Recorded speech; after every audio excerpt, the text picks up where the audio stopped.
ओम सर्वे भवन्तु सुखिनः, सर्वे सन्तु निरामया, सर्वे भद्राणि पश्यन्तु, माँ कश्चित् दुःखभाग् भवेत्। ओम शांति शांति शांति। ओम। श्री हनुमान जी के जीवन चरित्र को लेकर के पौराणिक ग्रंथों में जो वर्णन है उस पर हमारी परिचर्चा चल रही है। इससे पूर्व मैंने हनुमान जी के जन्म की 2 कथाएं सामने रखी हैं और उन कथाओं के अध्यात्म की चर्चा करते हुए मैंने कहा, शिव पुराण में वर्णन है, भगवान शंकर का तेज गिरा, सप्त ऋषियों ने धारण किया और माता अंजना के कर्ण भाग से प्रवेश करवाया। ये ज्ञान को किस तरह से जीवन में लाया जाए, यानी कि श्रवण के द्वारा ज्ञान को जीवन में पाए जाने का वर्णन है। एक दूसरी कथा भी मैंने आपके सामने रखी थी जिसमें साधना के द्वारा ज्ञान को कैसे पाया जाए। और इसीलिए मैंने सबसे पहले कहा, शास्त्र और इतिहास का ये अंतर है।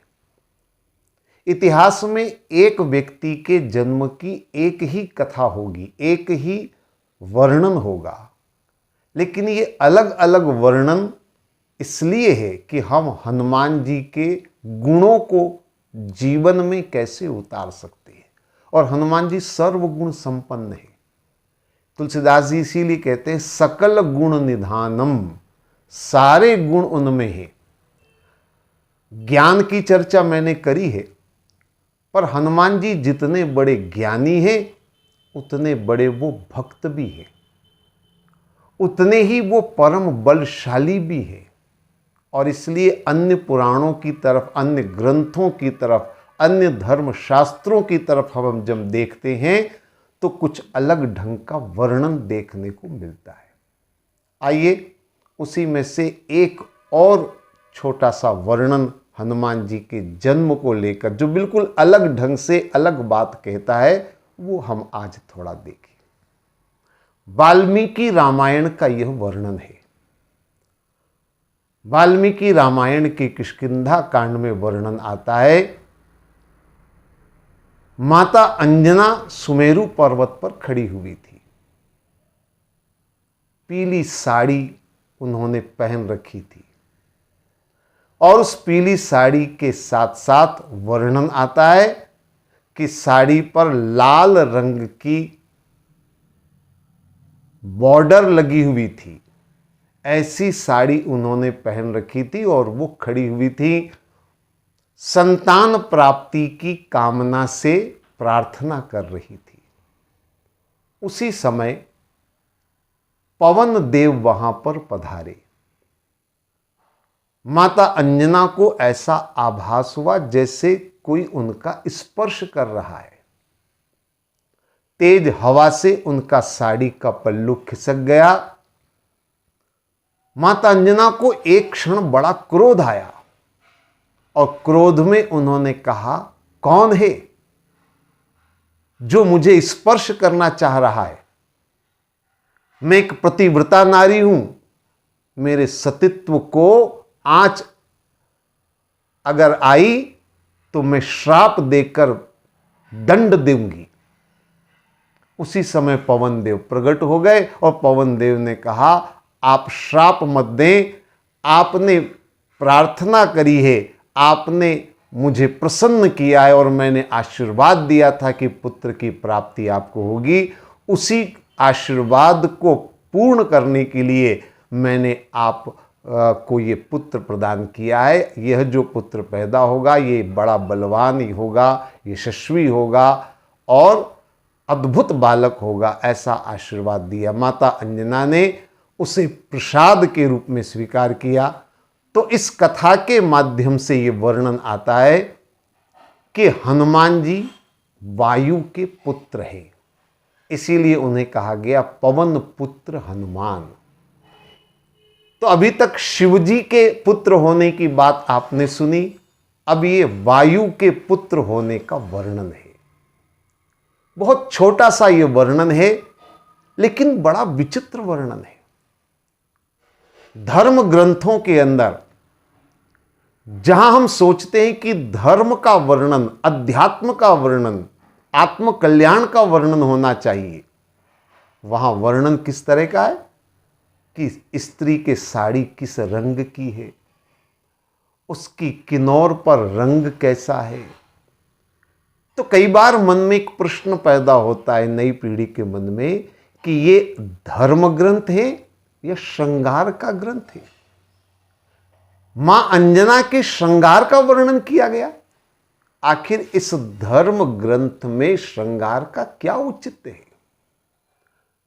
लेकिन जो वर्णन किया गया वो वर्णन धर्म और अध्यात्म की दृष्टि से बड़ा अद्भुत वर्णन किया गया। एक एक शब्द को, एक एक बात को थोड़ा समझना पड़ेगा। देखिए जो वर्णन है, माता अंजना जिसने पीली साड़ी लाल किन्नौर वाली पहन रखी थी। गौर करें, आपने अग्नि को प्रज्वलित होते हुए देखा होगा, दीपक की लो आपने देखी होगी, उसका रंग कैसा होता है? पीला होता है, पर साथ में लाल रंग का आभा उसका बना हुआ होता है, लाल रंग की किन्नौर की तरह से होता है। तो यह अग्नि का जो स्वरूप है, वही स्वरूप यहां पीली साड़ी लाल रंग की किन्नौर का वर्णन किया गया। और आप जानते अग्नि कौन सी? गीता में वर्णन किया गया, ज्ञान अग्नि सर्व कर्माणि भस्म सात कुरुते तथा। अग्नि है ज्ञान रूपी अग्नि। क्योंकि ज्ञान को प्राप्त करना है तो ज्ञान की अग्नि प्रज्वलित करनी पड़ेगी। तो यह जो साड़ी का वर्णन है, ये श्रृंगार का वर्णन नहीं है, बल्कि ये ज्ञान की साधना का वर्णन है। लेकिन वाल्मीकि रामायण का वर्णन सबसे अद्भुत है, बड़ा निराला है। इसके बाद वो वर्णन आता है कि उसी समय हवा का झोंका आया, साड़ी का पल्लू खिसक गया। अब ये हवा का झोंका क्या है? पवन देव का स्पर्श, ऐसा वर्णन किया गया। थोड़ा इस पवन के झोंके का, हवा के स्पर्श का जो वर्णन है, उसको भी हम समझने का प्रयास करें। भगवत गीता में एक जगह कहा गया, मन्ने वायो रिवस दुष्करम, यानी मन जो है ना, वो हवा की तरह से, वायु की तरह से। जिस तरह से हवा की अबाध गति है, मन की भी अबाध गति है।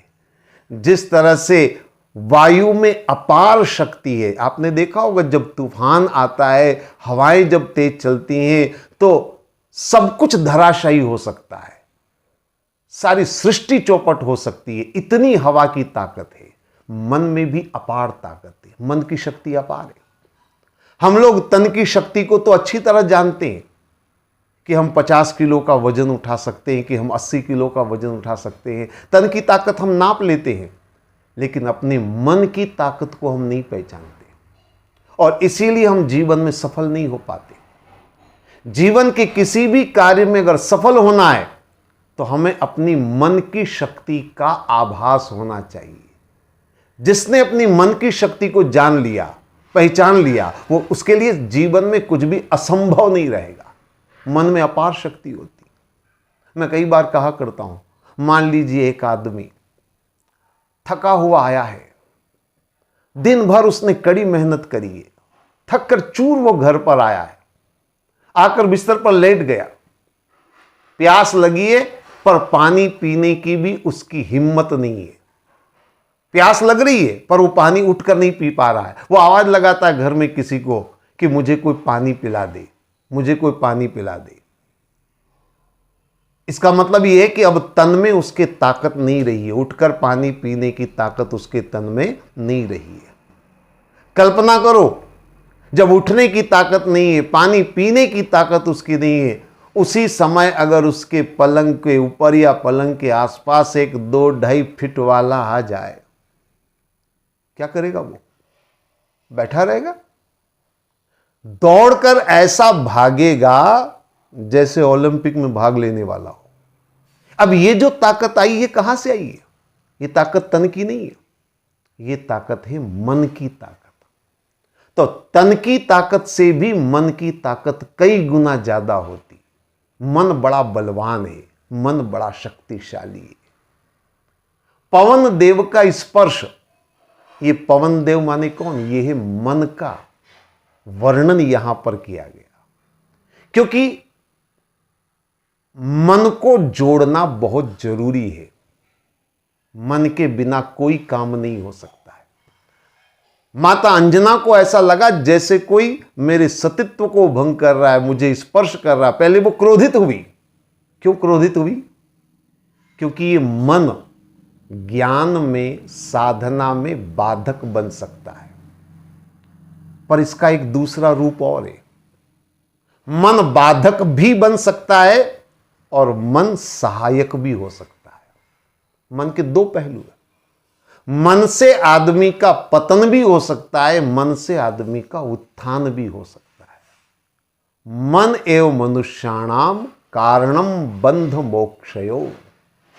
मन ही आदमी के बंधन का कारण है, मन ही आदमी के मुक्ति का साधन है। इस मन को संवारना, मन को संभालना बहुत जरूरी है। अगर मन की शक्ति का सही उपयोग जीवन में जिसने करना सीख लिया, उसके लिए दुनिया में कोई कार्य असंभव नहीं रह जाता है। और याद रखिए, अगर इस शक्ति पर नियंत्रण नहीं कर पाए तो पतन होना अवश्य निश्चित रूप से होता है। इसलिए प्रारंभ में माता अंजना क्रोधित हुई। उनको लगा ये मन मेरा कहीं मुझे भटका कर गलत दिशा की ओर न ले जाए। पर बाद में पवन देव ने आश्वासन देते हुए कहा, आपने जो तपस्या करी है, आपको जो वरदान मिला है, उसको प्रतिभूत करने के लिए, पूर्ण करने के लिए मैंने आपके पास आकर के ये वरदान दिया है। यानी मन साधना में सहायक भी हो सकता है। और याद रखिए, अग्नि की ज्योति जहां ज्ञान का वर्णन है, वहीं मन जो है वो भक्ति का वर्णन है। ज्ञान के साथ भक्ति का होना बहुत जरूरी है, दोनों का समन्वय होना जरूरी है। कोरा ज्ञान अहंकार पैदा कर सकता है, लेकिन ज्ञान के साथ जब भक्ति आती है तो उसमें विनम्रता आती है, और जहां विनम्रता आती है वहां जीवन का कल्याण सहज होता है। तो वाल्मीकि जी ने ज्ञान और भक्ति दोनों का वर्णन किया है। और हनुमान जी का चरित्र आप देखें, उसमें ज्ञान भी है और हनुमान जी के चरित्र में भक्ति भी है। उनका ज्ञान भी अद्भुत है, उनकी भक्ति भी अद्भुत है। यह जो वर्णन है, ये भक्ति का वर्णन किया गया, पवन देव का वर्णन, कि किस तरह से कोरे ज्ञान की बजाय ज्ञान के साथ भक्ति को जोड़ दिया जाए तो निश्चित रूप से मुक्ति होगी। ईश्वर की प्राप्ति ही मुक्ति है, जो हनुमान जी को जीवन में मिली। ओम शांति शांति।